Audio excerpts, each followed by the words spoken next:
today's 1-minute make. And in Food Fingertips, we create the ultimate sweet treat with the gorgeous giant chocolate tea cake.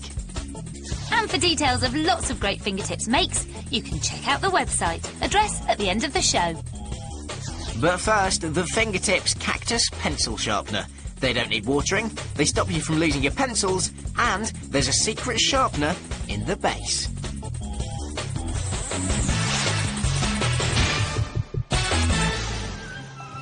Cactus plants. Amazing. They come in all sorts of weird shapes and all different sizes. Cacti, all soft on the inside, but unfortunately all very sharp on the outside. Ow! However, this fab Fingertips cactus is different. You definitely won't have seen one of these down at your local garden centre. Yeah, it's totally unlike any other, because this cactus is soft on the outside. In fact, you can grab the whole thing without getting spiked, and even draw with it. And there's more. This cactus has the sharp bits on the inside. Look, you can sharpen your pencil in its pot. See, I told you it was amazing. And we give this fab Fingertips cactus pencil sharpener a difficulty rating of 2. So let's get gardening. So start by taking 2 small plastic plant pots, the ones with holes in the bottom, and make sure each hole is big enough to fit a pencil through, like that. Now, on one of your pots, cut about 2.5 centimetres off the top. There it is. And also you need to cut some slits up the side. Turn this cut one over, and you need to decorate this surface. You could either use coloured stones like that or gravel. Just make sure you don't cover up that hole in the middle. Put that to one side while the glue dries, and in your other pot you need to glue a pencil sharpener to the bottom, making sure the big hole in the pencil sharpener lines up with one of the holes in the bottom of the pot. Then cut a piece of brown card or foam so it fits around your pencil sharpener. Push that inside, and that should cover up the other holes. So then you just need to pop your decorated pot inside, like that. Now that you've made your cactus pot, you need to make your cactus. Start by taking a pencil and push it down into the middle hole, like so. Now you need to make a mark on your pencil where it emerges from the pot. And I'm going to use a silver pen to do this. Remove your pencil and now lie it flat on some green fun foam so that the silver mark you just made lines up with the bottom of the foam. Take a pen and draw a cactus shape around the pencil, like so. Doesn't have to be too neat. Then cut this out, use it to draw around onto another piece of green fun foam, and then cut that one out so you end up with 2 identical cacti. Now before you stick these together, you can decorate them using some of these. I'm using beads, split pins and 3D paint. And when you've decorated the outside of both, glue them together, sandwiching the pencil inside. And why not glue a little flower between the edges too, like we've done on this one. And now push the pencil into the hole of the upturned pot, and there's your fabulous Fingertips cactus. Amazing! So it's soft on the outside, so you can pick it up and draw with it, and sharp on the inside. And just look at all the different types of Fingertips cacti you can cultivate. There's not a spike in sight with this super soft, flowery pom-pom cactus.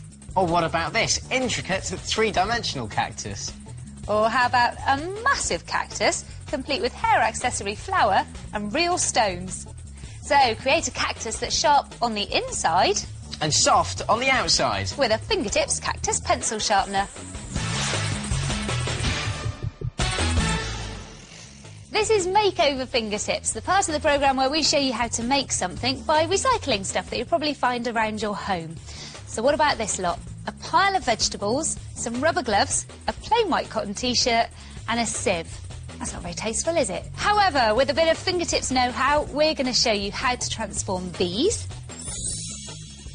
into these Fingertips veg dye t-shirts. One for the boys and one for the girls. And we give veg dye t-shirts a Fingertips difficulty rating of 2. A simple way to cook up the latest fashion. Begin by placing some chopped beetroot, chopped cabbage and some onion skins into 3 separate bowls. And make sure you get an adult to help you with the chopping. Carefully cover the veg with hot water and soak for 15 minutes. It's a good idea to get a grown-up to help you with this bit too.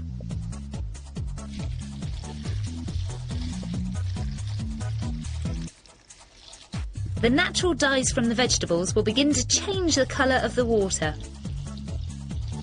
Leave everything to stew for about 15 minutes, then remove all the veg and you'll have this. Now you need to create the design on your t-shirt, so fold it into pleats by doing this sort of concertina effect. Then secure the folded t-shirt with some elastic bands. It should now look like a long present with small individual segments. Now you're ready to start dyeing.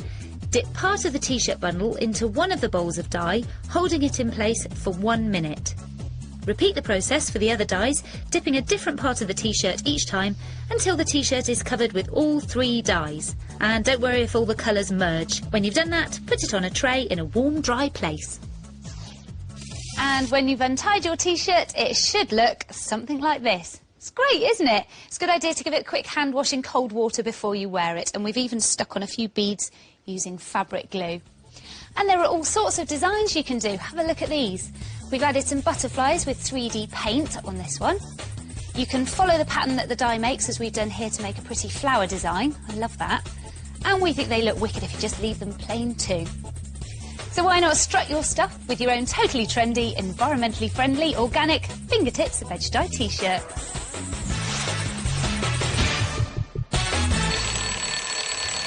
Got a minute? Because this is the part of the programme where we show you something that will take under a minute to make using odds and ends that you find around the house. Today it's my turn to make. And it's my turn to time. And this is all it takes. Rather unusual selection there. Now, we're not going to tell you what it is, so see if you can guess as we go along. Are you ready? I think so, but I'll tell you what, I'm really going to have to stretch myself for this one. Oh, no, is that a clue? Certainly is. We better crack on, because I don't want to get left on the shelf. OK, 3, 2, 1, go. OK, first you need one of these gloves. Now, I bought a whole load of these from a local pound shop for £1. Okay. Yeah. Stick a funnel in the top.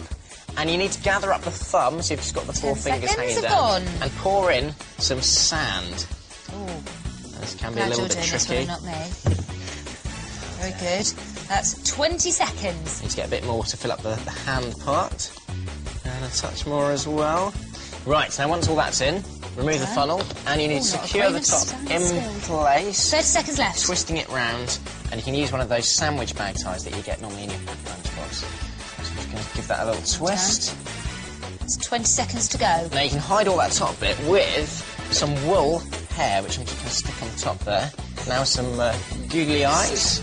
Coming up to 10 seconds. 10, finally, 9, 8, 7, 6, 5, 4, and 3, stop the clock. 57 seconds. How about that? Well done, but what is it? Well, have a feel. Yeah, he's a bit weird. What is it? Pick him up and give him a proper stretch. Oh. Yeah, he's cute and he's stretchy. Yep, that's because he's a fingertip stretchy shelf buddy. Now, they're great to use as bookends or just to hang around on your shelves. And just check this lot out. We've got a hilarious hen, a wrinkly and stretchy shelf sheriff, or what about this girl with plaits and huge lips? So why not jazz up your shelves at home and make your very own Fingertips shelf buddies? Do you know what, Tim? I think I fancy a bit of a stretch. Be my guest.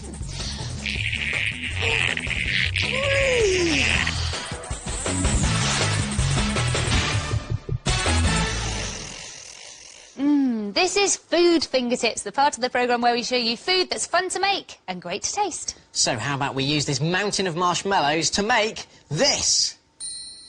Well, that's a bit small. Well, actually, I was thinking a tea cake a bit more like this. A giant! Whoa, that's more like it. Heaps of marshmallows covered in chocolate. Enough for you and all your friends. Oh, yummy. And we give the giant tea cake a Fingertips difficulty rating of 2. So why not give in to temptation and have a go yourself? To make your own, all you need are the following basic ingredients. 2 large bags of marshmallows, 2 200-gram bars of chocolate, 15 digestive biscuits, and a knob of butter. Start by washing your fingertips and then cover the inside of a bowl with some microwavable cling film, leaving enough to fold over the outside edges of the bowl. Then break up your chocolate into chunks and put them in a microwavable bowl. Add the knob of butter, and that goes, and then get an adult to help you microwave this to melt it down about a minute at a time, taking it out to stir every now and again. When it's melted, be sure to get an adult to help you take it out of the microwave because it will be hot. Now, when it's cooled a little bit, you need to pour about half of the chocolate into the bowl with the cling film. In it goes. There. And then keep the rest to one side for later. Now, you need to kind of rock the bowl around a little bit because you want to cover the sides with the chocolate. So around it goes. And you can also use a pastry brush like this to help you smear it up the edges, because the idea is to try and make a chocolate shell. So take your time doing this, and once you've covered the whole bowl, you can leave it in the fridge for about 20 minutes. While the chocolate shell is setting, you can make the marshmallow inside. Put all your marshmallows in a heat-proof jug and ask an adult to microwave them for you for about 45 seconds. As you can see, they should all sort of melt together. Again, ask an adult to take them out for you, as they can get very hot. Now, just put them into your chilled chocolate shell. Just plop it all in, and use a spatula to smear it all around. Next, you can make the biscuit base for your giant tea cake, so pop some biscuits into a freezer bag like this, take a rolling pin, and you want to bash them up. I like doing this bit. And keep going until you're left with a bag of crumbs, and you do want to have some lumps, not all powder. Then open up this bag and pour them into the leftover melted chocolate from earlier. In it goes. Oh, it smells delicious. And give it all a good stir. And when it's all mixed together, you should have a nice, thick, chocolatey mixture. Now just pile it on top of your marshmallow, like this, and spread it evenly, because this is going to form the biscuit base of your giant tea cake. And when that's done, just pop the whole thing in the fridge for about an hour so the biscuit base can harden a little. When that's chilled, the next bit is a little tricky, so you might need a helping hand. What you need to do is turn the bowl upside down onto a plate like this one, then ease away the bowl, and you should be left with a dome covered in cling film. So simply peel away the cling film.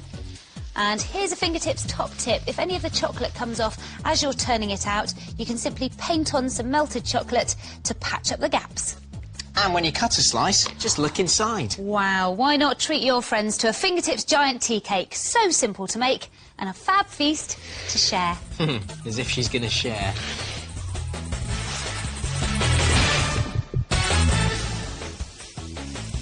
That's it for today. Don't forget to check out the Fingertips website. The address is on the screen right now. And we'll see you again very soon for more Fingertips. See ya. Bye.